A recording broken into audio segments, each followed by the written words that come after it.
For years, training a neural network meant 32-bit or 16-bit floating point numbers.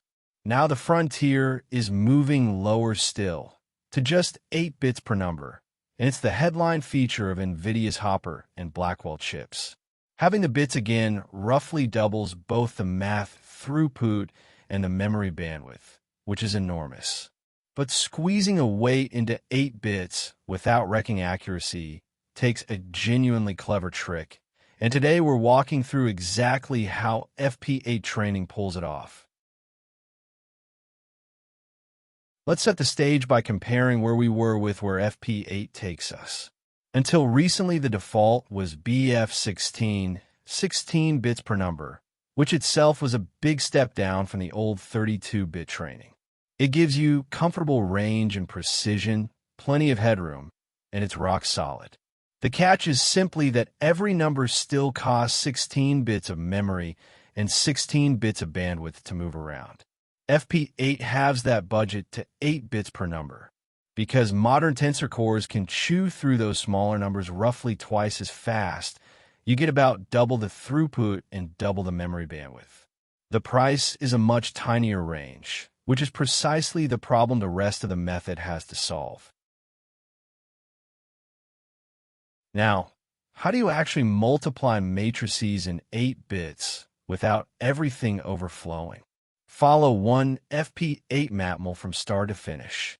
First, the weights and activations get cast down into FP8, but not blindly. Each tensor is multiplied by its own scaling factor that shifts its values into the range those 8 bits can actually represent. That per-tensor scale, chosen dynamically or with a short delay, is the safety valve that stops numbers from underflowing or overflowing. There are actually 2 FP8 formats doing different jobs. E4M3 has more precision and is used for the forward pass weights and activations, while E5M2 trades precision for more range and handles the gradients in the backward pass, where values swing much wider. Picking the right format per roll is central to the whole scheme. With the tensors scaled and cast, the heavy matrix multiply runs on dedicated FP8 tensor cores. This is where the speed-up lies. The same operation that dominates training cost now moves through the hardware at roughly twice the rate, simply because each number is half the size it used to be. Crucially, the results don't stay in 8 bits. The products accumulate in higher precision, and a master copy of the weights is also kept in higher precision for the actual updates. So FP8 speeds up the expensive multiply while the delicate bookkeeping stays safely accurate. That balance is what lets it match BF16. So let's compress the whole approach into 3 ideas that make FP8 training work. First, the payoff. Moving to 8-bit floats roughly doubles both math throughput and memory bandwidth, which is why frontier labs are increasingly training this way. Second, the format split. E4M3 carries more precision for the forward pass, while E5M2 carries more range for the gradients, matching each format to the job it does best. Third, the safety net. Because the range is so tiny, per-tensor scaling factors risk scale each tensor into FP8's representable window before the matmul and back afterward, keeping values from over or underflowing.